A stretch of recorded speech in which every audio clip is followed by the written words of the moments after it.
नमस्कार दोस्तों, आप सभी का स्वागत है हमारे ऑनलाइन प्लेटफॉर्म पे। दोस्तों, जो अपनी बात चल रही थी वो बात चल रही थी महाद्वीप और महासागरों की उत्पत्ति को लेकर के। महाद्वीप और महासागरों के बारे में अपन ने ये पढ़ा था कि महाद्वीप और महासागर दोनों ही प्रथम श्रेणी के उच्चावच हैं। यहाँ तक चीज़ क्लियर थी। अब जो द्वितीय श्रेणी के उच्चावच हैं वो इन महाद्वीप और महासागरों के ऊपर स्थित जो भी स्थलाकृतियां हैं उनको शामिल किया गया था, जैसे पर्वत, पठार, मैदान, महासागरीय कटक, इन चीजों को। तीसरा था बहिर्जात शक्तियों के द्वारा निर्मित स्थलाकृतियां, जिनको अपन शामिल करेंगे तृतीय श्रेणी के उच्चावच में। जो बाहरी प्रक्रम काम कर रहे हैं, जैसे नदी के द्वारा, पवन के द्वारा, हिमानी के द्वारा, परिहिमानी के द्वारा, सागरीय तरंगों के द्वारा, इनके द्वारा जो स्थलाकृतियां निर्मित हैं, चाहे वो अप्रदन से हैं चाहे वो निक्षेप से हैं। अभी अप्रदन और निक्षेप क्या होते हैं ये तो अपन आगे बात करेंगे ही करेंगे, जब अपन अनाच्छादन या डेन्यूडेशन पढ़ेंगे तब। तो उनको तृतीय श्रेणी में शामिल किया जाता है। और इसी हिसाब से अपन ने ये भी देखा था कि अपन जियोमॉर्फोलॉजी को दो पार्ट में डिवाइड करेंगे।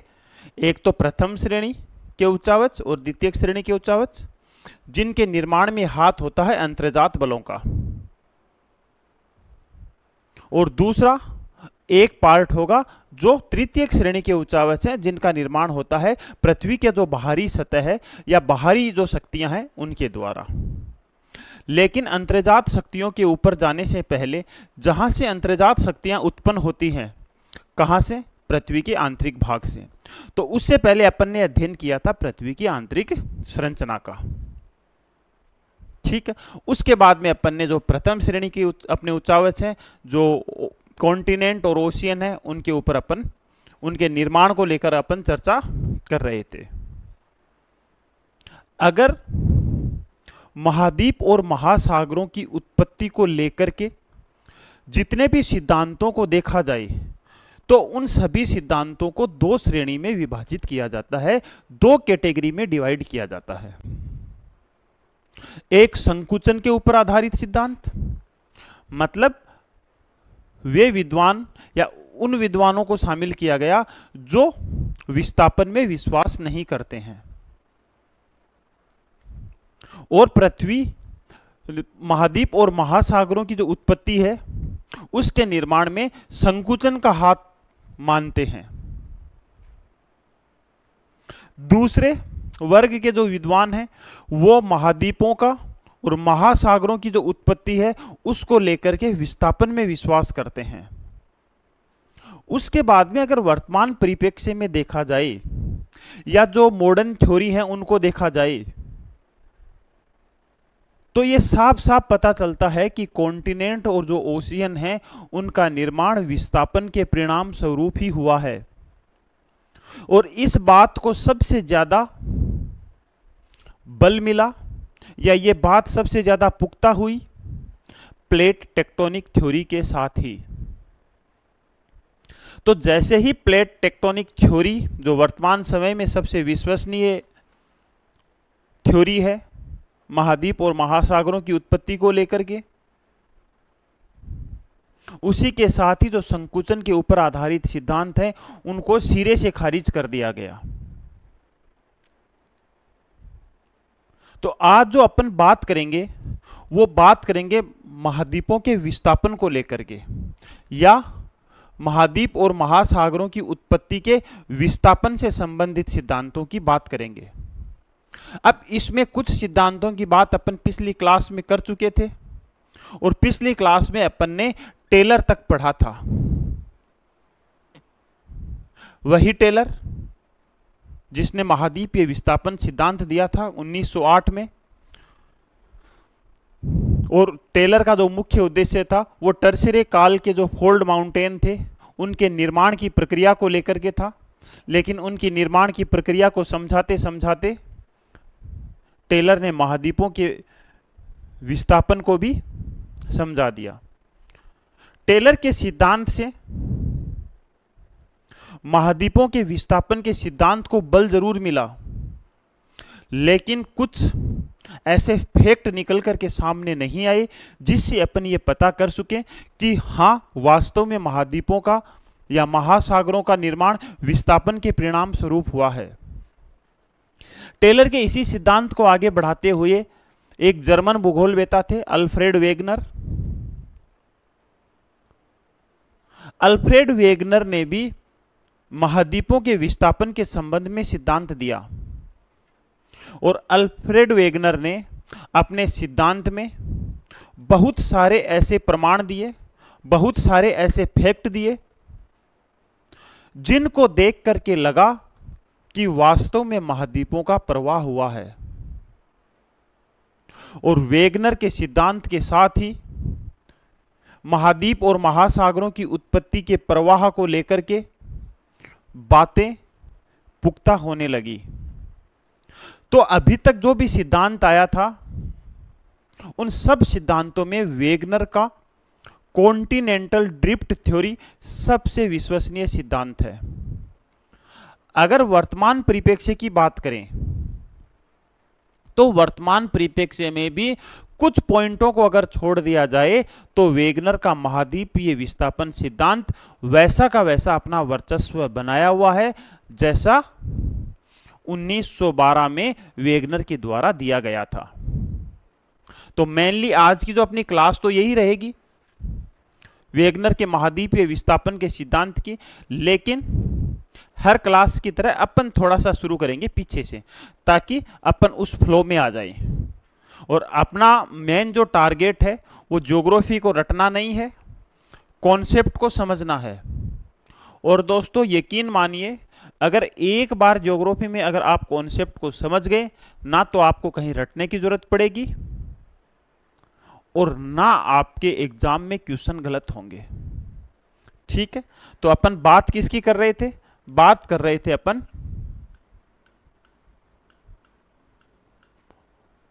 महाद्वीप व महासागर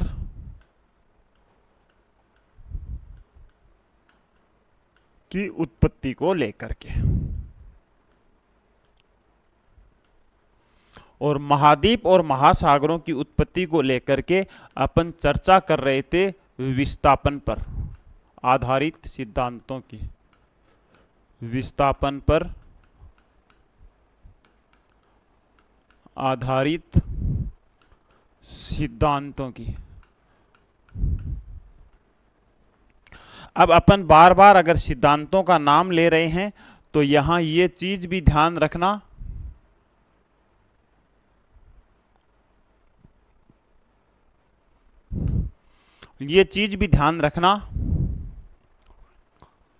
कि अब ये परिकल्पनाएं नहीं हैं, अब बात फैक्ट के साथ की जा रही है। जैसे अपन पृथ्वी की उत्पत्ति से संबंधित सिद्धांतों को पढ़ा था तो उन सब के आगे परिकल्पना एक वर्ड आ रहा था, जैसे जेम्स जीन्स की ज्वारीय परिकल्पना, चेम्बरलिन मोल्टन की ग्रहणु परिकल्पना।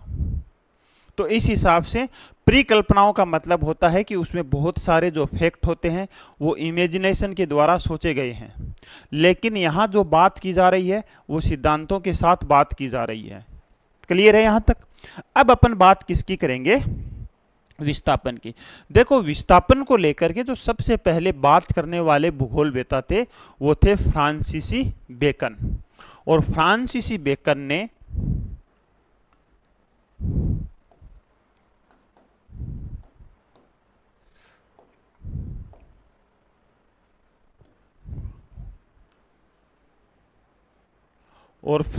बेकन ने सबसे पहले महाद्वीपों के विस्थापन के बारे में बताया था। फ्रांसीसी बेकन ने कब बताया था? 1620 में। ठीक है, सबसे पहले विद्वान थे ये। लेकिन फ्रांसीसी बेकन के 110 साल बाद में एक और भूगोलवेता आए थे और इनसे मिलता जुलता ही नाम था बेफन। और बेफन ने 1730 में महाद्वीपों के प्रवाह के संदर्भ में बताया था। लेकिन यहाँ ध्यान रखने वाली बात यह है दोस्तों, इन दोनों ने सिर्फ बताया था, किसी प्रकार के कोई सिद्धांत या किसी प्रकार के कोई प्रमाण नहीं दिए थे। क्लियर है? फ्रांसीसी बेकन और बेफन दोनों ने महाद्वीपों के प्रवाह के बारे में बताया था, और इतना ही बताया कि महाद्वीपों का और महासागरों का निर्माण संकुचन से नहीं, प्रवाह से हुआ है, विस्थापन से हुआ है, गतिशीलता से हुआ है। ठीक है। उसके बाद में आते हैं एंटोनियो स्नाइडर।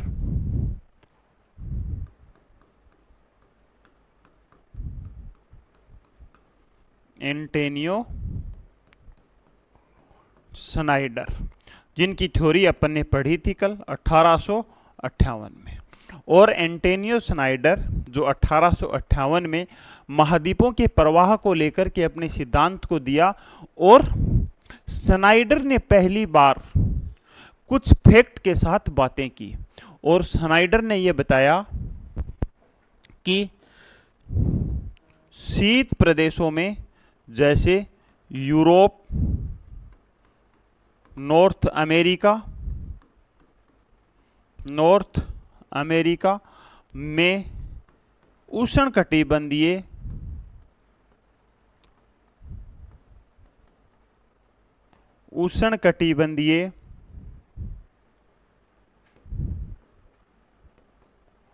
वनस्पति के कोयले के जमाव मिले हैं। समझे इस बात को? कोयले के जमाव मिले हैं। समझना इस चीज को। देखो, एंटोनियो स्नाइडर यहां क्या बताना चाह रहे हैं? वो ये बताना चाह रहे हैं कि ये इक्वेटर लाइन, ये है इक्वेटर लाइन, और इक्वेटर लाइन से 30 डिग्री नॉर्थ और 30 डिग्री साउथ, यहाँ जो कटिबंध है वो उष्ण कटिबंध है। मतलब यहाँ जो सूर्य की किरणें हैं वो साल भर सीधी पड़ती हैं। तो ये कौन सा है दोस्तों? ये है उष्ण कटिबंध। ये क्या है? उष्ण कटिबंध। अगर अब उष्ण कटिबंध से ऊपर की बात की जाए तो यहाँ है 60 डिग्री साउथ और यहाँ है 60 डिग्री नॉर्थ, और यहाँ जो कटिबंध है वो है शीतोष्ण। शीतोष्ण का मतलब होता है कि यहाँ ना ज़्यादा गर्मी है और न ज़्यादा ठंडी है, दोनों के बीच का क्लाइमेट है। क्योंकि इस क्षेत्र में सूर्य के उत्तरायण और दक्षिणायन का सबसे ज़्यादा प्रभाव पड़ता है। अब ये क्यों पड़ता है, क्या है, ये अपन आगे बात करेंगे जब अपन क्लाइमेट ज्योग्राफी को पढ़ेंगे। क्योंकि यही एक एक चीज को एक्सप्लेन करने लग गए तो एक ही चैप्टर में अपन अटक जाएंगे। उसके बाद में ऊपर वाला जो क्षेत्र है जो मैं व्हाइट से दिखा रहा हूं, वो 90 डिग्री तक कौन सा क्षेत्र है? वो क्षेत्र है दोस्तों शीत कटिबंध। मतलब यहां साल भर जो तापमान होता है वो 0 डिग्री से कम होता है, या हो सकता है 1-2 महीने 0 डिग्री से कम आता होगा, लेकिन मेनली यहां जो क्लाइमेट पाई जाती है वो कोल्ड क्लाइमेट पाई जाती है, शीत जलवायु पाई जाती है। अब देखो, अब एंटोनियो स्नाइडर ने क्या बताया दोस्तों? एंटोनियो स्नाइडर ने बताया कि इस क्षेत्र में जो मैं रेड से दिखा रहा हूं, इस क्षेत्र में स्थित हैं आपके यूरोप और नॉर्थ अमेरिका। अब इस क्षेत्र में क्या हुआ? इस क्षेत्र में जो कोल्ड डिपोजिशन है, जो कोयले का जमाव है, उसको देखा गया तो उसमें उष्णकटिबंधीय वनस्पति का कोयला मिला। अब जो कोयला आपको यहां मिलना चाहिए था वो कोयला आपको मिल रहा है कहां पर? शीतोष्ण कटिबंध के ऊपरी भागों में या शीत कटिबंध के निचले भागों में, या बोला जाए तो 55 डिग्री से लेकर के 60 डिग्री के 65 डिग्री के मध्य। तो यहां एक चीज दिमाग में आई कि ऐसा क्या कारण है कि यहां जो वनस्पति पाई जा रही है उसका डिपोजिशन आपको कहां मिल रहा है? शीत क्षेत्रों में मिल रहा है।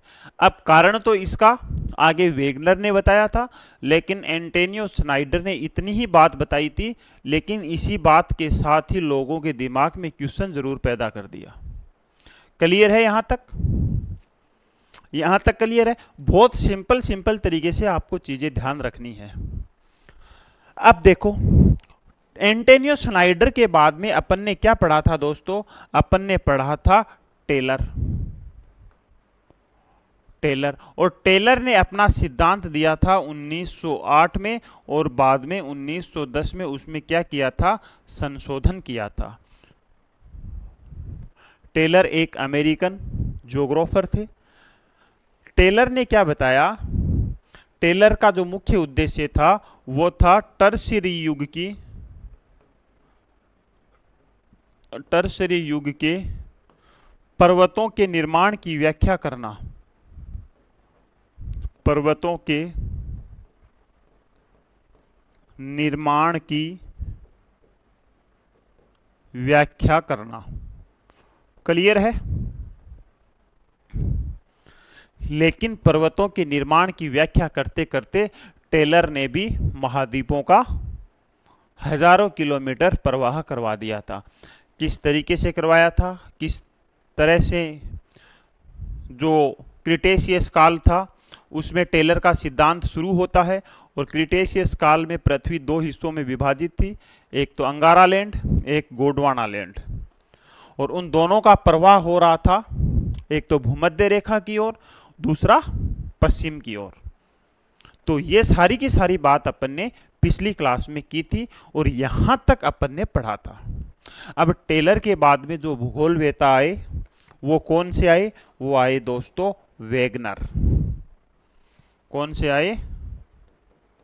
वेगनर। और वेगनर ने अपना सिद्धांत दिया था 1912 में। कब दिया था? 1912 में दिया था। क्लियर है? और वेगनर ने अपना सिद्धांत बहुत सारे प्रमाणों के साथ दिया।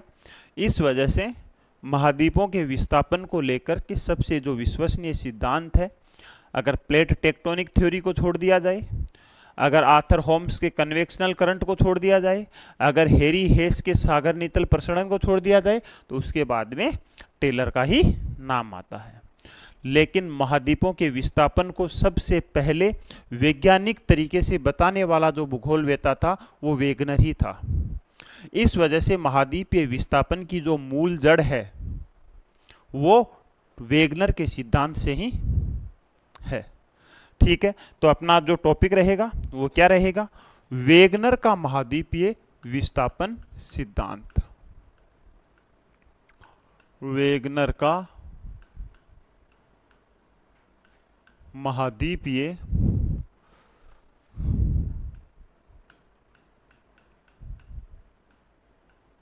वेगनर का महाद्वीपीय विस्थापन सिद्धांत। ठीक है, इसके बारे में आज अपन चर्चा करेंगे।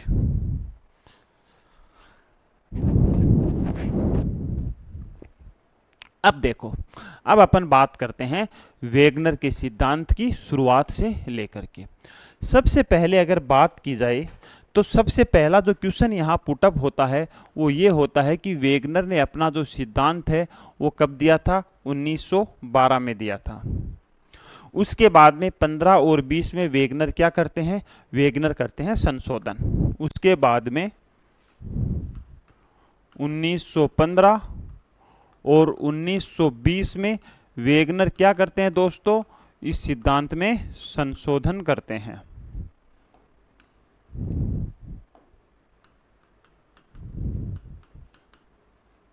क्या करते हैं? संशोधन करते हैं। ये क्या था? सिद्धांत दिया। ठीक है, अब देखो 1920 तक वेगनर के सिद्धांत को कोई ज्यादा मान्यता नहीं मिली। रीजन क्या रहा? रीजन ये रहा कि जो वेगनर थे वो एक जर्मन भूगोलवेता थे। एक जर्मन क्या थे? भूगोलवेता थे।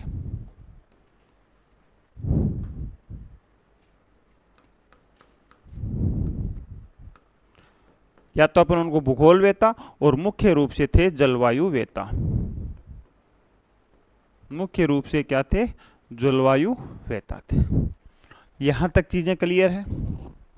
अब देखो, वेगनर ने अपना सिद्धांत 1912 में दिया, तो सिद्धांत की अगर डेट पूछी जाए दोस्तों तो 1912 ही होगा। दूसरी चीज, 1915 और 20 में वेगनर संशोधन करते हैं, लेकिन इनके सिद्धांत को ज्यादा ख्याति नहीं मिलती है, या अपन ये बोल सकते हैं कि इनके द्वारा दिया गया सिद्धांत समझ में ही नहीं आया लोगों की। रीजन क्या रहा? रीजन ये रहा कि ये सिद्धांत जर्मन भाषा में लिखा गया था। क्यों?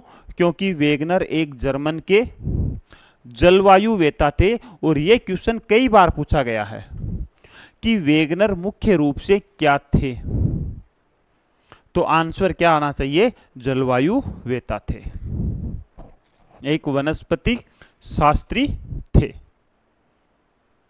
ठीक है। उसके बाद में अगर अपन बात करें कि 1924 की, उसके बाद में अपन बात करेंगे 1924 की। 1924 में एक विद्वान थे स्क्लर, एक विद्वान थे स्क्लर। स्क्लर, और स्क्लर की एक बुक थी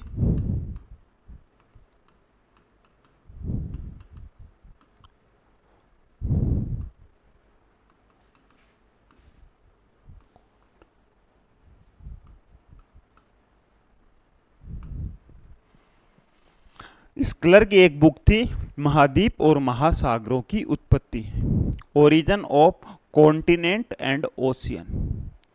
और इस बुक के माध्यम से इस सिद्धांत का क्या किया दोस्तों? इस सिद्धांत का किया अंग्रेजी में अनुवाद। अंग्रेजी में क्या किया? ट्रांसलेट किया। और जैसे ही स्क्लर ने 1924 में वेगनर के सिद्धांत को अंग्रेजी में ट्रांसलेट किया, उसी के साथ ही पूरा जो सिद्धांत है वो विश्व में प्रसिद्ध हो गया। यहां तक क्लियर है। ये थी सिद्धांत की थोड़ी बहुत भूमिका, या उसके पीछे की पृष्ठभूमि, या उसके पीछे की कहानी, या अपन ये बोल सकते हैं कि आम लोगों तक पहुंचने तक की कहानी। अब वेगनर जो अपना सिद्धांत शुरू करते हैं, वेगनर के सामने मुख्य रूप से दो समस्याएं थी। अब अपन बात करेंगे कि जो वेगनर थे उनके सामने मुख्य रूप से दो समस्याएं थी। भाई, कोई आदमी तभी किसी थ्योरी के बारे में या तभी किसी काम के बारे में सोचता है जब उसके दिमाग में कुछ ऐसी चीजें आए, उससे लगे कि हाँ भाई, कुछ ना कुछ तो यहां अपने को चीजें रिसर्च करनी चाहिए। तो उनके सामने समस्या क्या आई? पहली समस्या तो वही आई जो एंटोनियो श्नाइडर ने बताई थी कि ठंडे प्रदेशों में, या ठंडे प्रदेशों की जगह अपन शीतोष्ण भी लिख सकते हैं, शीतोष्ण प्रदेशों में उष्णकटिबंधीय कोयले का जमाव, उष्ण कटिबंधीय कोयले का जमाव।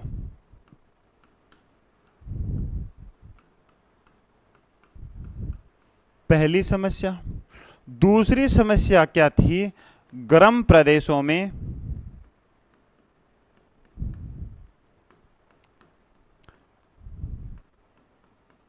हिमानी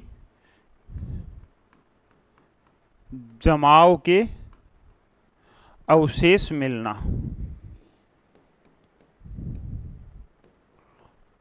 समझे मेरी बात को?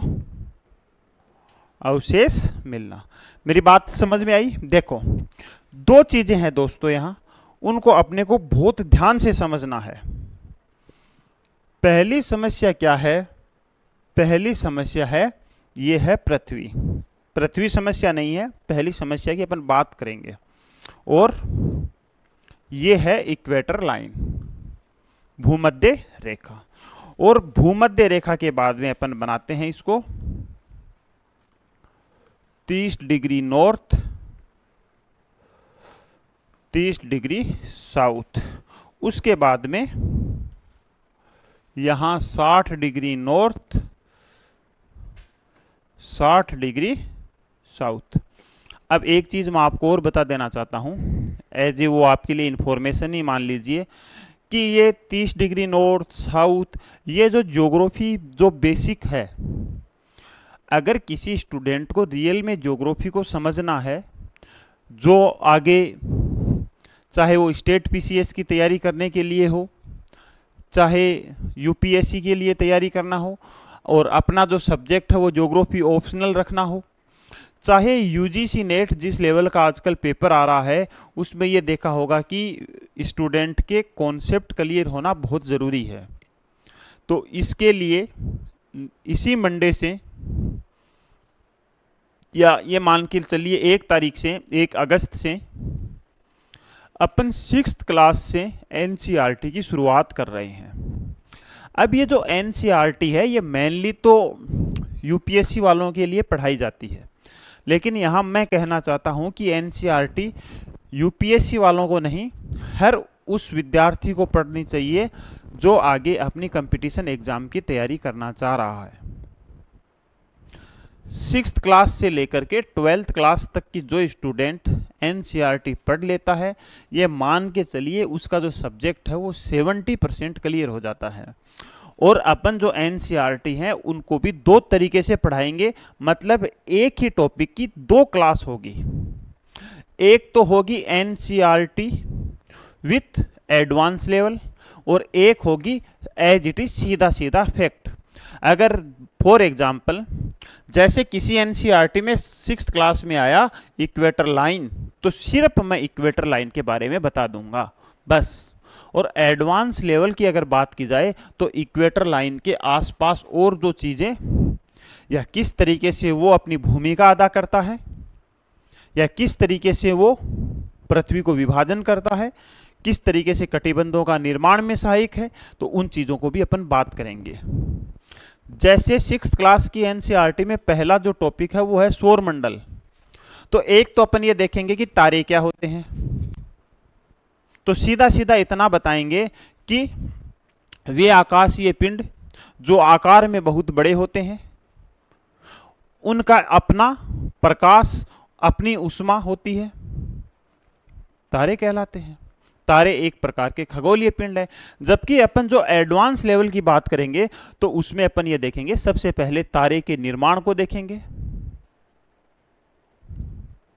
फॉर्मेशन ऑफ स्टार को देखेंगे कि एक नेब्यूला होती है, उसके बाद में उसमें संघनन होता है, संघनन जैसे जैसे होता है तो एक पिंड का निर्माण होता है, उस हिसाब से तारों का निर्माण होगा। एक तो मतलब मैं आपको शॉर्ट में बता रहा हूं। उसके बाद में साइकिल ऑफ स्टार देखेंगे कि स्टारों का जन्म किस तरीके से होता है, किस तरीके से डेवलप होते हैं, और लास्ट में किस तरीके से मर करके कौन से तारे ब्लैक होल बनाएंगे, कौन से तारे एकदम से ही फिनिश हो जाएंगे, जिनको अपन श्वेत वामन, व्हाइट ड्रॉप बोलेंगे।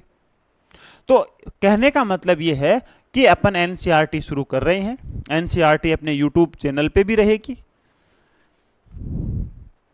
तो दोनों तरीके से अपन एनसीईआरटी शुरू करेंगे। ठीक है, आ जाओ। उसमें ये चीजें समझ में आ जाएगी कि ऊपर एन क्यों लगा रहे हैं, नीचे एस क्यों लगा रहे हैं, उष्ण कटिबंध, मतलब जो बेसिक चीजें हैं ना वो सारी क्लियर हो जाएगी। खैर अपन दूसरी चीजों के ऊपर ज्यादा बात नहीं करेंगे, वापिस से आ जाते हैं। अब यहाँ 60 डिग्री से लेकर के जो 90 डिग्री है ये आपका नॉर्थ, और ये 90 डिग्री आपका है साउथ। ये क्या है दोस्तों, ये है शीत कटिबंध, ये है शीत कटिबंध, जबकि ये है शीतोष्ण कटिबंध, शीतोष्ण कटिबंध। और ये कौन सा है, ये है मतलब 30 डिग्री नॉर्थ से 30 डिग्री साउथ तक उष्ण कटिबंध। अगर बड़े लार्ज स्केल के ऊपर देखें तो पृथ्वी के ऊपर मुख्य रूप से 3 कटिबंध होते हैं, शीत, शीतोष्ण और उष्ण कटिबंध। ठीक है, अपने को यहां तक यही चीज समझनी थी। अब उष्ण कटिबंध की सबसे बड़ी बड़ी विशेषता बता देता हूं। एक होगी जहां उच्च तापमान होगा। क्यों? क्योंकि सूर्य की जो स्थिति होगी वो इसके सामने होगी। उसके बाद में शीतोष्ण कटिबंध, मतलब साल के कुछ महीनों में शीत कटिबंध जैसी विशेषताएं होगी और साल के कुछ महीनों में उष्ण कटिबंधीय विशेषता होगी। फिर यहाँ है शीत कटिबंध, क्योंकि यहाँ सूर्य की किरणें सबसे ज्यादा तिरछी पड़ती हैं, इस वजह से यहाँ क्या होगा, यहाँ हमेशा शीत जलवायु का प्रभाव रहेगा। अब देखो, अब मैं आपको यह बताना चाह रहा हूं कि रोहिड़ा है। रोहिड़ा मेनली कौन सी जलवायु का पेड़ है?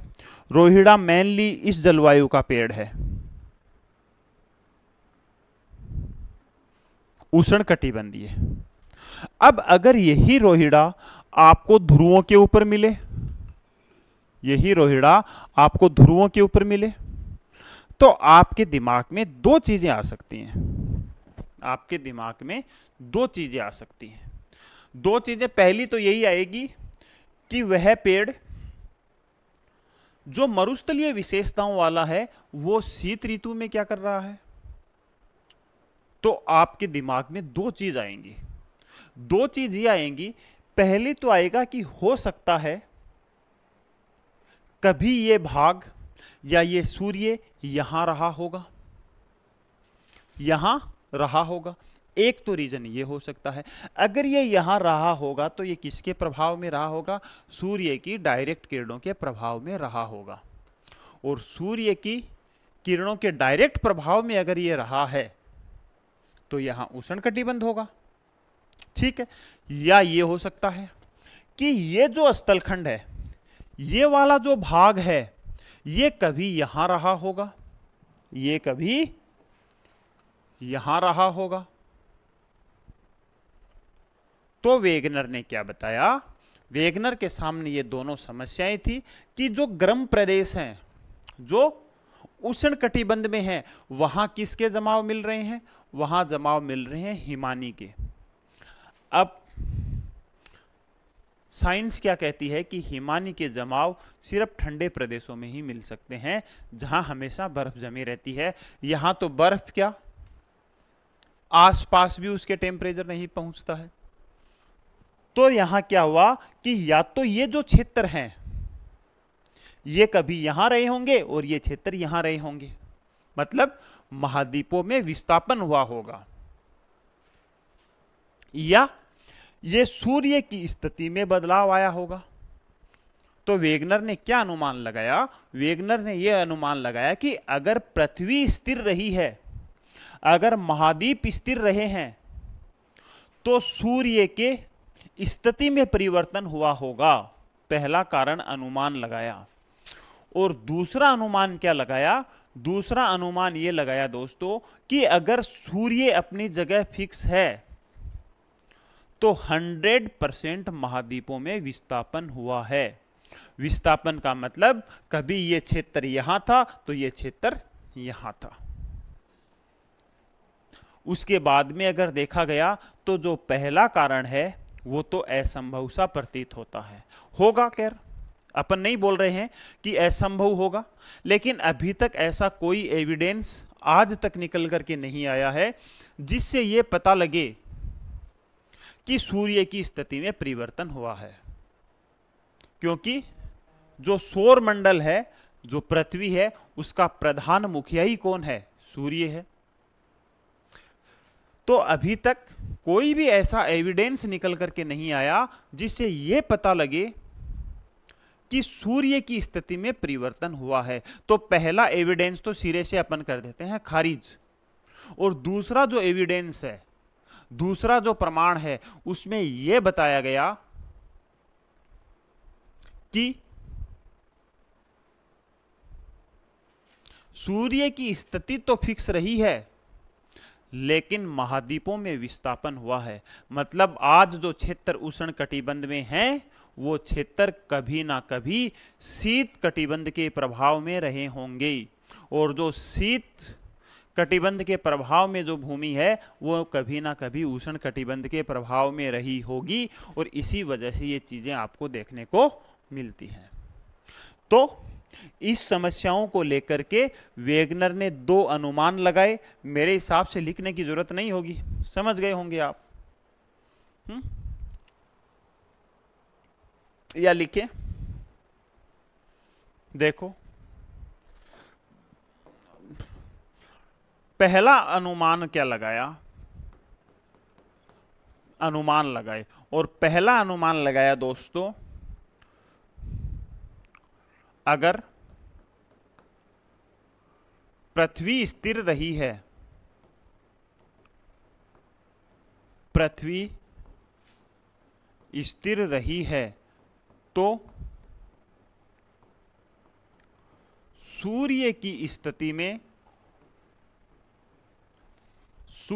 स्थिति में बदलाव आया होगा। पहला स्टेटमेंट, और ये कई बार क्वेश्चन भी पूछा गया है तो इसका भी ध्यान रखना। दूसरा स्टेटमेंट क्या है, अगर सूर्य स्थिर रहा है, सूर्य स्थिर रहा है तो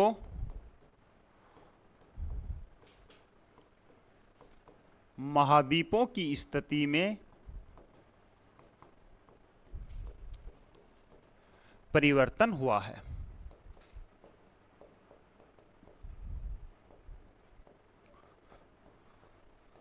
क्लियर है, चीजें क्लियर हैं दोनों। अब ये सिद्धांत का प्रधान स्रोत रहेगा। मेनली जो वेगनर से कोई क्वेश्चन बनता है वो यहां तक बन जाता है, ठीक है। तो ये 2 समस्याएं थी, इन समस्याओं को लेकर के अपने सिद्धांत की शुरुआत की गई और उसके बाद में ये अनुमान लगाए गए। एक चीज का और ध्यान रखना, अब क्या है, इस चीज से ये निकल करके आ जाता है कि वेगनर का मुख्य उद्देश्य क्या था। वेगनर का मुख्य उद्देश्य क्या था।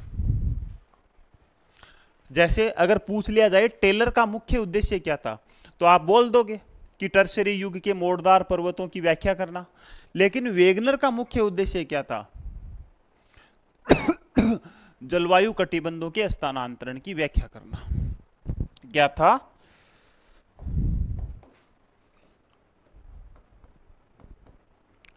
जलवायु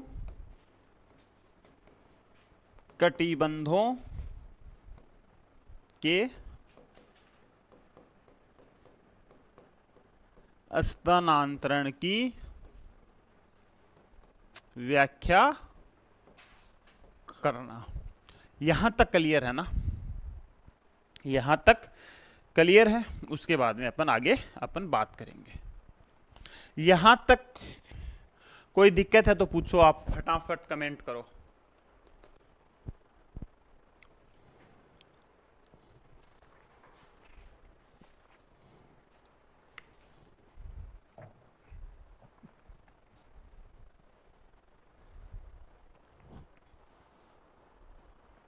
ठीक है, बढ़े आगे। अब अपन बात करेंगे कि वेगनर ने इस अनुमान को लेकर के अपने सिद्धांत की शुरुआत करते हैं। क्लियर है। आज मेरे हिसाब से पूरा पढ़ाएंगे तो बहुत लंबी क्लास हो जाएगी ये, तो इस क्लास को अपन या तो 2 पार्ट में डिवाइड कर देंगे या कोशिश कर लेते हैं कि आज अगर हो जाए तो ज़्यादा बढ़िया है। अब देखो, अब अपन बात करेंगे सिद्धांत के प्रधान रूप की और पूरी चीज़ों को अच्छे से समझना। वेगनर महोदय क्या कहते हैं दोस्तों, वेगनर ये कहते हैं कि कार्बेनिफेरस युग, कार्बेनिफेरस एरा, उसमें वर्तमान समय में जितने भी महाद्वीप हैं, कितने हैं, 7। जितने भी महाद्वीप हैं वो एक स्थलखंड के रूप में विद्यमान थे। क्या कहा वेगनर ने? वेगनर ने ये कहा कि कार्बोनिफेरस युग में, साथ साथ में लिख देता हूं चलो,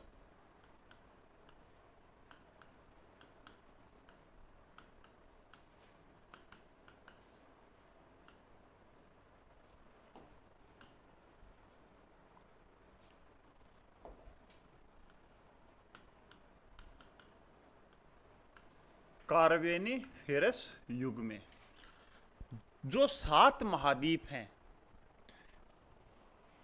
ये सारे के सारे एक जगह विद्यमान थे और उनको क्या कहा गया?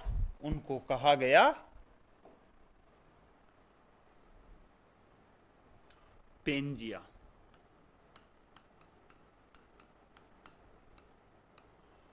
इनको क्या कहा गया? पेंजिया। और इसके चारों ओर एक महासागर था। इसके चारों ओर एक महासागर था जिसको क्या कहा गया? जिसको कहा गया पैंथालासा। उसको क्या कहा गया? उसको कहा गया पैंथालासा।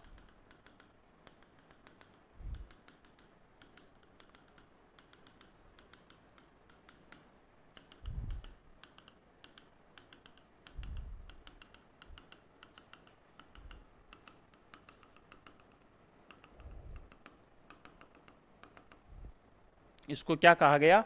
उसको कहा गया पैंथालासा। क्लियर है? और ये बात कब की है? ये बात है कार्बोनिफेरस युग की, या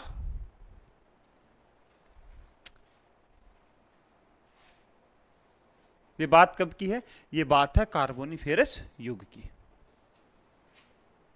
या 30-35 मिलियन करोड़ वर्ष पूर्व की।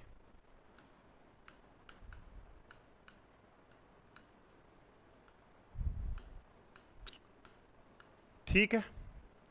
अब देखो, उस समय जो पेंजिया था, ये क्या था? ये था स्थल भाग। ये क्या था? ये था स्थल भाग। और पैंथालासा क्या था? जल भाग। और ये दोनों वर्ड जर्मनी में होने की वजह से आपको इस तरीके के नाम आपको देखने को मिलते हैं। अब क्या होता है दोस्तों? अब ये होता है कि धीरे धीरे पेंजिया का विभाजन होता है 2 टुकड़ों में। अब क्या होता है? अब ये होता है कि ये जो पेंजिया है, इसका विभाजन होता है 2 टुकड़ों में।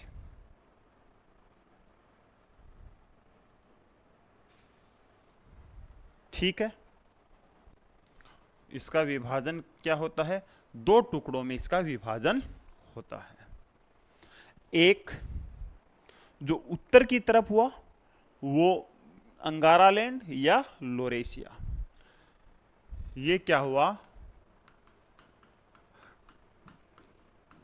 यहां नहीं लिखेंगे क्योंकि यहां आगे और विभाजन करेंगे अपन इसका। अरे भाई, यहां लिख देता हूं मैं ना। ये तो क्या था? गोंडवानालैंड। और गोंडवानालैंड कौन सा था? दक्षिण भाग।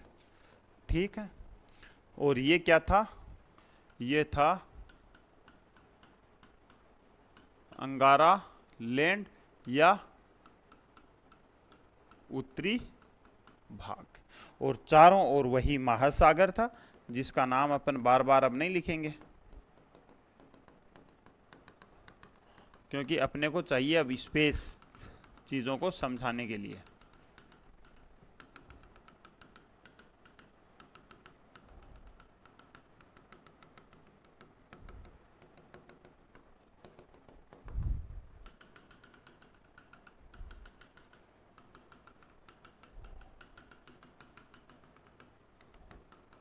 ठीक है।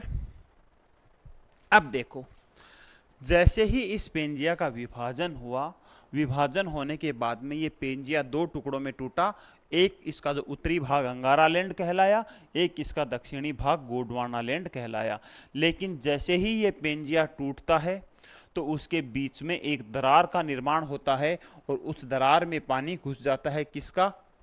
पैंथालासा का। और जैसे ही इसमें पैंथालासा का पानी घुस जाता है तो ये बन जाता है टेथिज सागर।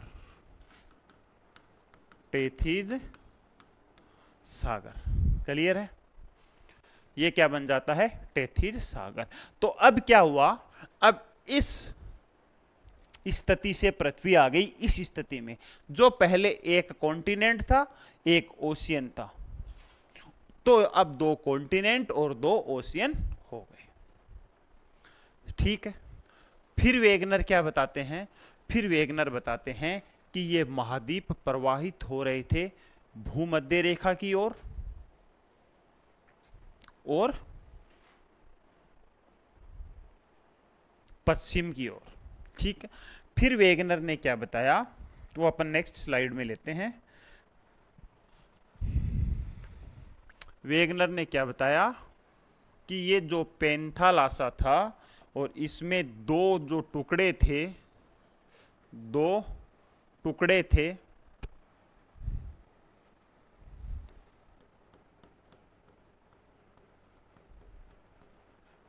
ये क्या हो गया? गोंडवाना लैंड। और ये क्या हो गया? लोरेशिया। और चारों तरफ इसके क्या था?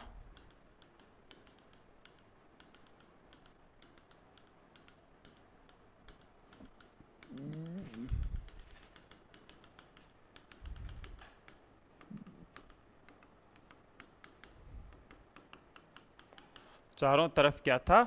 चारों तरफ था पैंथालासा और एक बीच में था,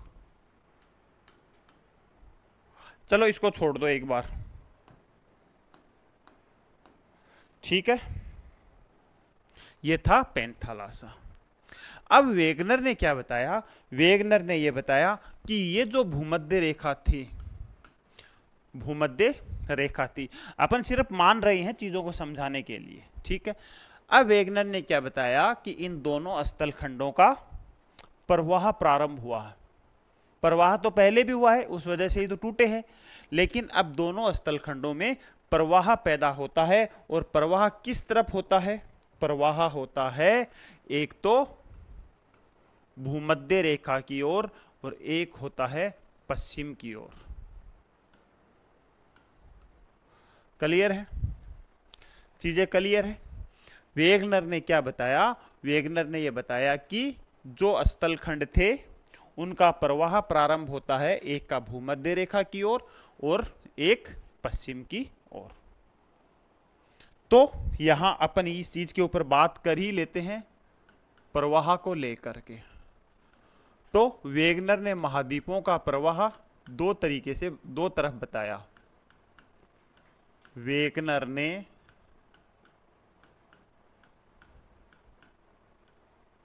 महाद्वीपों का प्रवाह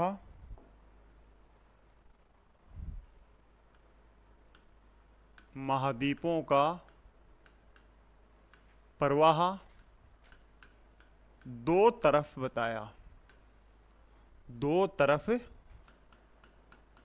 बताया। यहां तक क्लियर है? अब कौन कौन सी साइड बताया था? एक तो बताया था भूमध्य रेखा की तरफ, भूमध्य रेखा की तरफ, और दूसरा बताया पश्चिम की तरफ। यहां तक क्लियर है? देखो मेरी चीज को यह समझना कि अपन इसको पूरा नहीं किया अभी तक। अभी तक अपन ने यह देखा है कि जो स्थल भाग थे वो एक जगह थे जिसको पेंजिया कहा गया या उसको सुपर कॉन्टिनेंट कहा गया। एक महासागर था। पेंजिया का विभाजन दो टुकड़ों में होता है। अब ये जो इनमें है और विभाजन होता है। क्यों? क्योंकि इनके ऊपर बल लग रहा था, एक तो भूमध्य रेखा की तरफ और एक पश्चिम की तरफ। तो वेगनर ने यह बताया कि अब गोंडवाना लैंड और अंगारा लैंड का प्रवाह दो दिशाओं में हो रहा है, एक भूमध्य रेखा की ओर और दूसरा पश्चिम की ओर। अब अपन यहां यह देख लेते हैं कि भूमध्य रेखा की ओर प्रवाह किस कारण से हुआ है। तो भूमध्य रेखा की ओर जो प्रवाह हो रहा था वो उत्प्लावन बल की वजह से हो रहा था, उत्प्लावन बल की वजह से हो रहा था। अब उत्प्लावन बल मतलब उत्प्लावन बल जब पृथ्वी घूर्णन करती है तो घूर्णन करने के कारण, पृथ्वी घूर्णन करने के कारण किस तरीके से हो जाती है, ध्रुवों के ऊपर थोड़ी चपटी हो जाती है और भूमध्य रेखा की तरफ थोड़ी दोनों तरफ से बाहर निकल जाती है। तो इसके आकर्षण शक्ति के कारण उत्प्लावन बल किसकी वजह से उत्पन्न हो रहा था, पृथ्वी की घूर्णन गति के कारण। तो जैसे ही ये उभार था, भूमध्य रेखीय क्षेत्रों में जो उभार था वो आकर्षित कर रहा था इन स्थल खंडों को। तो इनके कारण, या शॉर्ट में आप इतना ही ध्यान रखिए, इसमें ज्यादा डेप्थ में आप जाइए मत, कि उत्प्लावन बल के कारण स्थल खंडों का प्रवाह भूमध्य रेखा की तरफ हो रहा था। ठीक है। उसके बाद में पश्चिम की तरफ, तो पश्चिम की तरफ को लेकर के बताया कि पश्चिम की तरफ जो प्रवाह है वो चंद्रमा व सूर्य की ज्वारीय शक्ति के कारण होता है, ज्वारीय शक्ति के कारण हो रहा था। अब ज्वारीय शक्ति का मतलब क्या है कि जैसे ही पृथ्वी घूमती है, कैसे घूमती है, पश्चिम से पूर्व की ओर घूमती है, तो जैसे ही पृथ्वी पश्चिम से पूर्व की ओर घूमती है तो इसके जो स्थल भाग थे उनको कौन आकर्षित कर रहा था, उनको आकर्षित कर रहा था चंद्रमा और सूर्य की आकर्षण शक्ति, उनकी ज्वारीय शक्ति। तो जैसे ही पृथ्वी घूम रही थी तो उनके जो स्थलखंड थे उनको पीछे से कौन खींच रहा था, चंद्रमा की ज्वारीय शक्ति खींच रही थी। इस वजह से पृथ्वी आगे बढ़ती चली गई और ये पीछे छूटते चले गए, और पीछे छूटते छूटते किसकी तरफ प्रवाहित होते नजर आए, पश्चिम की तरफ प्रवाहित होते नजर आए। क्लियर है? सिंपल सी चीजें ध्यान रखना। अगर इनकी आपको उत्प्लावन बल और आकर्षण शक्ति के ऊपर डिटेल वीडियो देखनी है तो उसको मैंने अलग से पढ़ा रखा है 20-25 मिनट की क्लास में, तो उसको आप वहां देख सकते हो, यहां ज्यादा कंफ्यूजन क्रिएट होगा। ठीक है। तो वैसे भी मेन बातें यही है, वैसे भी मेन बातें यही है कि उत्प्लावन बल जो पृथ्वी की घूर्णन गति के कारण उत्पन्न हो रहा था और ये पश्चिम की तरफ जा रहे थे चंद्रमा और सूर्य की आकर्षण शक्ति के कारण। और यहां यह भी ध्यान रख लेना कि चंद्रमा और सूर्य में से किसकी आकर्षण शक्ति ज्यादा काम कर रही थी, तो चंद्रमा की आकर्षण शक्ति ज्यादा काम कर रही थी। अगर पूछा जाए क्यों, तो आंसर आ जाएगा कि चंद्रमा पृथ्वी के ज्यादा नजदीक है। तो फिर क्या बताया वेगनर ने? वेगनर ने यह बताया कि इन दोनों स्थलखंडों का प्रवाह हो रहा था इक्वेटर लाइन की तरफ और पश्चिम की तरफ, वेस्ट की तरफ। अब जैसे ही इन दोनों का प्रवाह इनकी तरफ हो रहा था तो ये टुकड़े और बहुत सारे खंडों में टूटने लगे, ये टुकड़े और बहुत सारे खंडों में टूटने लगे। जैसे लोरेशिया यहां से टूटा और क्या बन गया, नॉर्थ अमेरिका बन गया। यहां से टूटा और क्या बन गया, ग्रीनलैंड बन गया। बाकी हिस्सा यूरेशिया बन गया, बाकी हिस्सा यूरेशिया बन गया। इसी तरीके से गोंडवाना लैंड यहां से टूट करके साउथ अमेरिका बन गया, यहां से टूट करके अफ्रीका बन गया, यहां से टूट करके अंटार्कटिका बन गया, और यहां से टूट करके ऑस्ट्रेलिया बन गया। और इसी के साथ ही धीरे धीरे धीरे धीरे अन्य महाद्वीपों की उत्पत्ति होना शुरू हो गई। यहां तक क्लियर है? अब देखो, अब अपन वापिस इस पे आ जाते हैं। जैसे ही इनके ऊपर उत्प्लावन बल और सूर्य की ज्वारीय शक्ति काम कर रही थी, तो ये और हिस्सों में भी टूटने लगे, और हिस्सों में टूट करके अब यहां अपन बात कर लेते हैं, और हिस्सों में टूट करके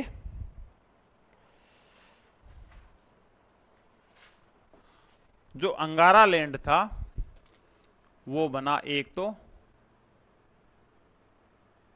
नॉर्थ अमेरिका, ग्रीनलैंड और यूरेशिया। ठीक है, ये क्या बना?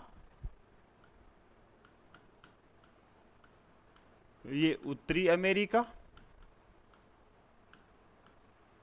ये बना ग्रीनलैंड, ये बना ग्रीनलैंड, और ये बना यूरेशिया। ठीक है, यहां तक एक बार अपन मान लेते हैं कि ये बीच वाला भाग क्या होगा? ये बीच वाला भाग भूमध्य रेखा होगा, या इसको पूरी लाइनें ड्रॉ कर देते हैं, चलो समझ में आ जाए चीजें। ये क्या हो गई? 0 डिग्री। इसी तरीके से नीचे वाले भाग टूटे, यहां बना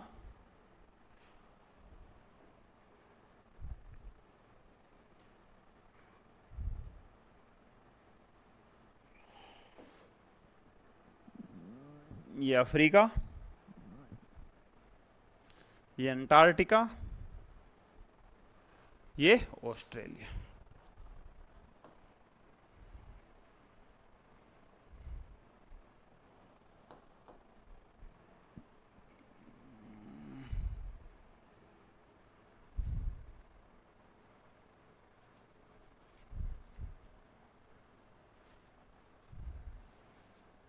इस तरीके से ये भी टूट गए, और ये क्या क्या बने? ये बना ऑस्ट्रेलिया, ये बना ऑस्ट्रेलिया, ये बना अंटार्कटिका, ये बना दक्षिणी अमेरिका, और ये बना अफ्रीका। क्लियर है? अब देखो दोस्तों, 9 महाद्वीपों का निर्माण हो गया, 7 महाद्वीपों का निर्माण हो गया। अब क्या हुआ कि नॉर्थ अमेरिका और साउथ अमेरिका के पश्चिम की ओर खिसकने के कारण एक महासागर की उत्पत्ति हुई। एक महासागर की उत्पत्ति हुई, और वो कौन सा सागर कहलाया? वो कहलाया अंध महासागर या अटलांटिक महासागर। अटलांटिक महासागर। इसमें एक चीज और थी, ये क्या था? ये था प्रायद्वीपीय भारत। प्रायद्वीपीय भारत। अब इस चीज में यहां ये ध्यान रखना, अपन इंडियन ज्योग्राफी में भी पढ़ा था कि जो प्रायद्वीपीय भारत है वो पहले किसका हिस्सा था? पहले हिस्सा था गोंडवाना लैंड का, और यहां से अफ्रीका से टूट करके उत्तर की ओर प्रवाहित होता हुआ किससे जाके टकराया था? यूरेशियन प्लेट से टकराया था, जिसकी वजह से क्या बना था? हिमालय बना था।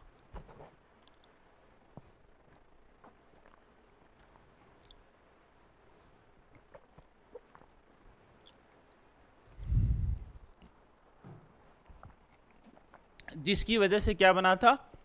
हिमालय बना था। तो जैसे ही प्रायद्वीपीय भारत यहां से टूट करके यहां जाके जुड़ा, तो इनके इस भाग में किसका जन्म हो गया? इस भाग में बन गया हिंद महासागर।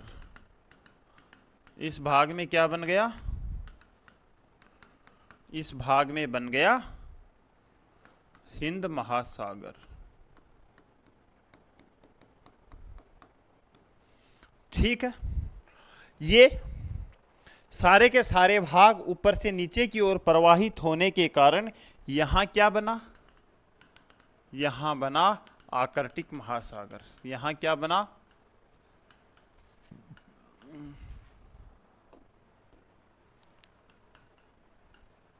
आर्कटिक महासागर। और बाकी जो बचा हुआ भाग था, बाकी जो बचा हुआ भाग था वो क्या बन गया? वो बन गया प्रशांत महासागर। बाकी जो बचा हुआ भाग था वो क्या बन गया? वो बन गया दोस्तों प्रशांत महासागर।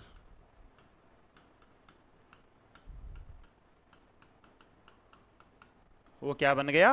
वो बन गया प्रशांत महासागर। क्लियर है? तो यहां तक कहानी किसकी थी? यहां तक कहानी थी वेगनर के महाद्वीपीय विस्थापन सिद्धांत की। और क्या बताया कि यहां तक वेगनर ने यह बताया कि सारे के सारे कॉन्टिनेंट और सारे के सारे ओशियन वर्तमान स्थिति में आ गए। अब यहां तक तो सारी चीजें ठीक चल रही थी। अब फिर क्या कहा? कुछ भूगोलवेताओं ने कहा कि भाई ऐसे क्या प्रमाण हैं आपके पास जिससे ये लगे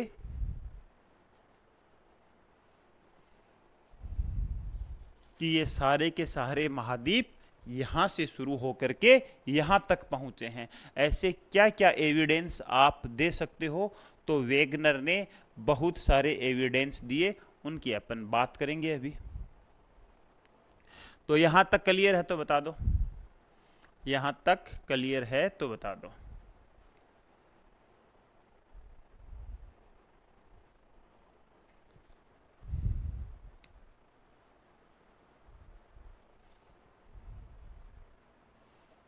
ठीक है, यहां तक चीजें क्लियर है। अब देखो, अब अपन बात करते हैं सिद्धांतों के प्रमाणों की।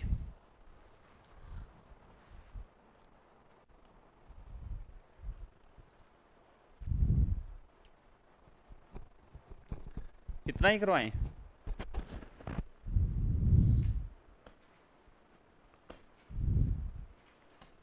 यहां तक तो चीजें समझ में आई है क्या? ये बताओ मेरे को।